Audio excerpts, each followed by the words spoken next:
ভিজানো সাবু। এই সাবু ভিজানোর জন্য আমি 1 কাপ সাবু নিছি। 1 কাপ সাবু নিয়ে, কারণ সাবুর মধ্যে কিন্তু কণা থাকে, কণাটা বাইসা ফালিয়ে দিয়ে আমি সাবুটা পরিষ্কার করে ধুয়ে ভিজিয়ে রাখছি। এখানে কিন্তু আমার 1 কাপ সাবু।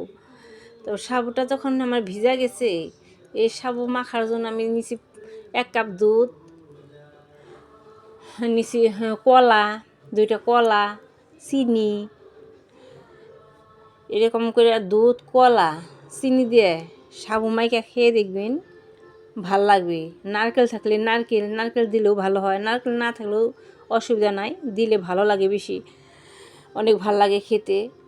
কারণ সাবু মাখাটা খেলে কিন্তু পেটটা ঠান্ডা থাকে, শরীরটাও ভালো থাকে, পেটও ভরে।